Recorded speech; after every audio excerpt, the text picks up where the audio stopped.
Hi, thanks for joining me. Today's tutorial I'm going to show you a flower on the back of this Kirkland brand photo quality paper. We're actually going to use the non-glossy side. You can see that's kind of got a shine to it. That's the glossy. I'm looking for the back side, and it's a matte or flat side. I've cut it down into a smaller shape, probably 5.5 by 4.25, and I'm going to roll some Scotch tape around. I've done it already, and affixed it to the shiny side or the glossy side so that that matte side is facing up and adhered to my Lazy Susan. So easy for me to work on. There's isopropyl alcohol involved. That's 91% solution. That's what I recommend. I use it in this small quilling bottle. It's got a very, very tiny nozzle, so allows just really tiny drops of alcohol to come out. And I also occasionally will use these eyedroppers. I don't in this particular video, but they're a good alternative if you don't have that really tiny nozzle, little bottle. So I'm going to start with the Mermaid alcohol ink. This is going to form some of the brighter color in my flower. And wherever I drop this ink is going to be roughly the center of the flower, roughly where the stamen will go at the end if you want to have stamen, or at least from where the petals originate. So I take my airbrush, I have it set at about 20 psi, just for those who have an airbrush system and you want to know what pressure to use. And I'm just, looks like a little chicky, doesn't it? A little duck. But what I'm doing is just drying up that little spot of ink that I've put down. It was only 2 or 3 drops. Doesn't matter that it's not perfectly round. It's just a general idea of where that center is going to be. And this is a pitch black alcohol ink. You'll notice I don't shake either of these two. They're not mixatives. They don't have any mica in them, so no glitter quality to them, so they don't need to be shaken. And again, I've taken my airbrush. It has no ink inside it. I'm just using it for the air, and I'm blowing it and moving the Lazy Susan around so that I can get the black ink to set on top of the mermaid ink. And it takes a couple of minutes. You could blow on it too. And then I've got that little nozzle, tiny nozzle with the isopropyl alcohol in the bottle. And I put down a drop and then I let it sit for just a couple of seconds to pick up some of the color. And then I brought in my airbrush. And there is a technique to this. It depends on whether you want long stringy petals or you prefer fatter petals or you want all joined petals. And that's something that you have to kind of learn for yourself, whether you're blowing through a straw or you're using an airbrush or you're using a spritzer. Tim Holtz has sort of a puffer type spritzer that you can use for his distress felt pens, or distress markers rather, which I sometimes use. So that technique is something you really need to learn, but you'll see that I move quite slowly. And also on that last petal, after I blew the petal outward from the center, I dropped another little piece, a little rather drop of alcohol onto the end where most of the ink pigment had settled. And that had the effect of picking up the ink, and then I blew the ink back toward the center. I just did it with that last couple too, but it didn't show it very well as an example. So again, I let it sit for a couple of seconds and then I blow the ink out. Drop a little bit of the isopropyl alcohol on the end where the pigments have accumulated, and then I can send some of that ink back to the center, which is great. It has the effect of leaving some shadows, some darkness and light on the petals, which makes them a lot more realistic looking, and that's kind of neat. And so this is something that I've been doing on my own with different types of alcohol ink techniques, certainly not this one, but I knew that it worked in past techniques to get the folds and shadows that I really liked in some of the other images that I had done. So when I started using the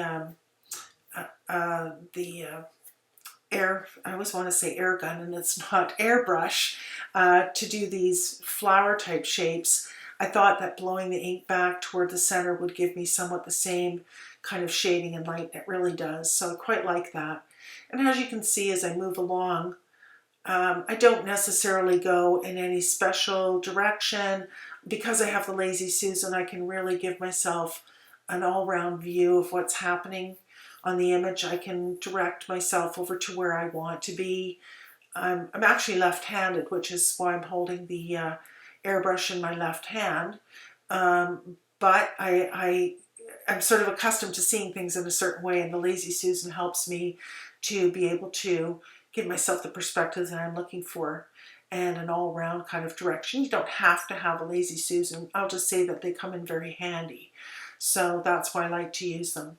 You'll also see that some of those sort of petal forms have got almost like little feathery kind of edges to them. They're not perfectly smooth. And if that's something you don't care for, then that's something that you'll work on with your technique so that you can avoid having those little feathery bits, or you can avoid having long stringy bits, which you'll see coming out here. I don't mind them. What I do is kind of incorporate one petal into others. I make a skinny petal ultimately look like the vein of another one, which is what you see here. And then again, having the effect of blowing that ink back a bit, I get more shading, and you can almost create little veins.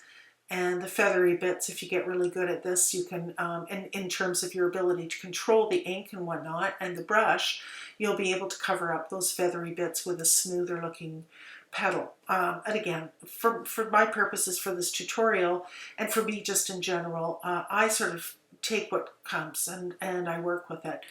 So I enjoy all kinds of flowers. There's no perfect flower. And so I just enjoy the process, as it were, and just really, I get a lot of excitement actually out of seeing those colors come out. And so where that mermaid starts to really appear down toward the bottom here on the sort of the bottom of your screen, or the left, bottom left, and what I'm working on is to draw out some more of that color, because it contrasts so beautifully with the black and gray, and then that sort of purple blue that's coming out. That purple blue is it speaks to the pigments that were used to create the black ink. So there was definitely some dark purples and blues, pardon me, in that ink. And that's why you see that coming out as more of the isopropyl alcohol gets laid down and has the effect of breaking up those pigments. It leaves behind just hints of what was used to create that black. And that last one that I did also pulled up a bit of the mermaid. You'll recall the mermaid, which was kind of irregular in that it was sort of sticking up and around. That's a good thing, because you might not see it underneath the black, but as you're working and going around like this, it's going to have the effect. The alcohol dropping on the page is going to have the effect of pulling out those colors, and then as you spread them out, they'll start to reveal themselves. So this to me is such it's a beautiful technique for the outcome, but I have to say, again, the process to me is almost equally as beautiful and as exciting as the final result. So really all I'm doing here is deciding how much I want to work this piece. In other words, how many petals do I want coming out of it? Where do I want more color? And ultimately, as with any of this type of work, and I suppose with any art, but as I've always said in my tutorials, it's the big secret, I guess, or the big decision is, when do I stop? And that's really a personal decision, and it's something that you know, requires sort of you stopping sometimes, and actually even stepping away and coming back and deciding if that's where you want it to end, and in terms of a finished piece. So what I'm doing here is I've broadened that center area a little bit, because ultimately what I'll be doing is putting some dots of black and white to create the center stamen. And I like to have some of the brightness still showing on the inside, because that would be, again, where the light would be hitting from the inside. There you can see a couple of feathery bits. All I did was dropped a tiny bit of alcohol on top of them before I used the airbrush to blow them out a bit further and just give them a bit more interest. You can't really tell if it's two petals or one. Doesn't really matter. Again, it may matter to you, and if that's the case, then this is something that you want to get practiced at. If you don't have an airbrush system, then certainly you can use a straw. Larger straws tend to make larger petals. And there's a technique to blowing through a straw just like there is to using an airbrush system. So it really is whatever you've got, whatever you're comfortable with. The other thing that you'll notice is that I've blown some of the ends. I haven't necessarily blown the back again because I want those petals, if as it were, to look a bit thicker toward the end and not just skinny streams. So some of the dots, the dots of ink ran along the edge of the page, and I'll crop those later. So I've picked up my dotting tool and a little piece of plastic packaging that I use over and over again, and my snow cap mixative. And because it's a mixative, it has a little ball inside of it, which means that it has all kinds of wonderful bits inside that really need to be mixed together well in order to work effectively. So I am shaking and shaking and shaking off screen. And just while I'm shaking off screen, because I did not edit out any of that, I will just say that going back again to where there's sort of dribbles along the edge of the card, the piece in front of you, you can see them sort of along the top and along the left-hand side. And sometimes it's kind of fugly where the petals end. That's where you crop. So I never ever cut these pieces of paper exactly to the size I want. I make them a little bit generous. I assume that I'm going to be cropping off at least a little bit. So back to my dotting tool, and the image underneath is dry. All that alcohol ink is completely dry. So as I place the white snow cap roughly where that center of the flower is, or where I've chosen for it to be, and of course that's entirely up to you. And what I'm doing is just laying down as many drops as I can, as quickly as I can, because this, like any alcohol ink, the mixative as well is a solvent base, and it dries really quickly. So we're just going to go through here.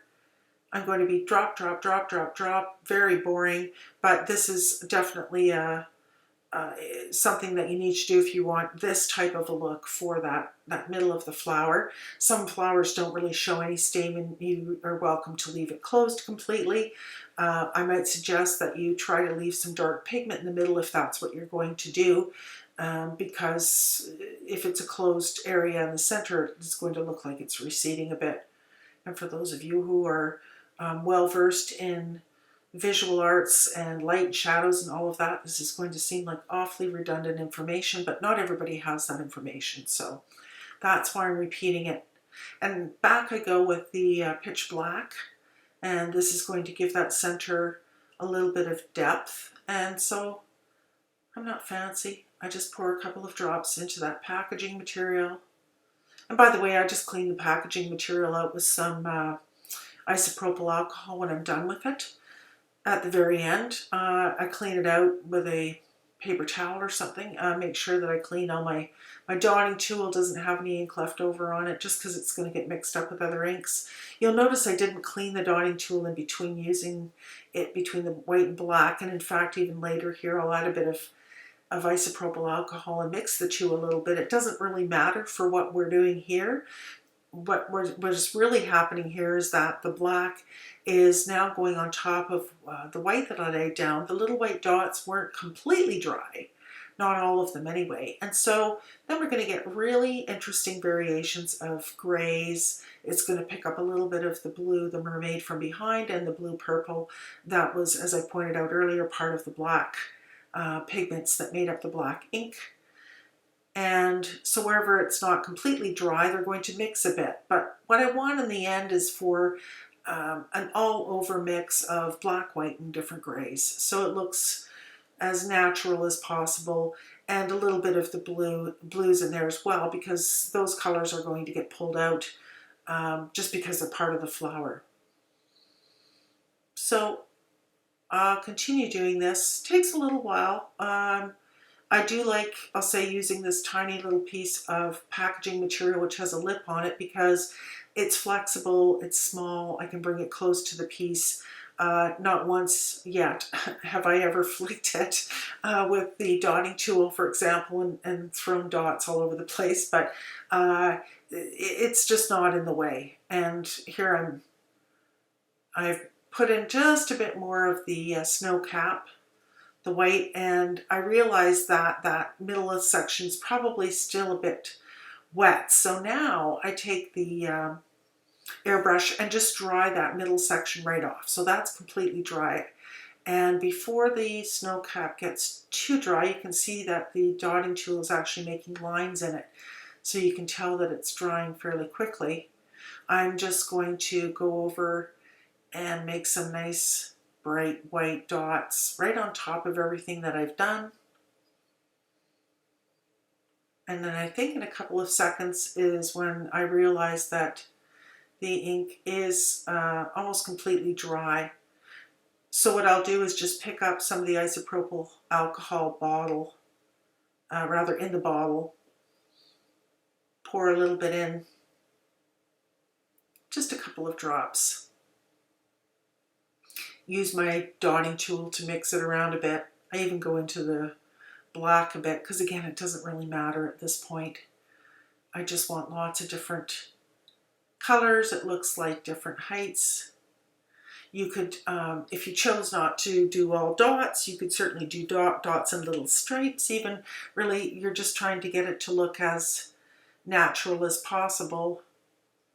And most people are going to see it from a bit of a distance. Not that it doesn't look great up close, but you're really just giving the idea that it's the center of the flower. It needn't look absolutely perfect unless, of course, that's your thing. And if that's your thing, carry on and get lots of practice. So I'm just giving you a spin, showing you the final product, as it were.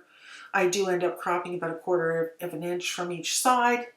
And here's the card mounted both. It's mounted, and I'm showing you both vertically and horizontally just to give you an idea of what the image looks like up close and on the card. Thanks again for joining me.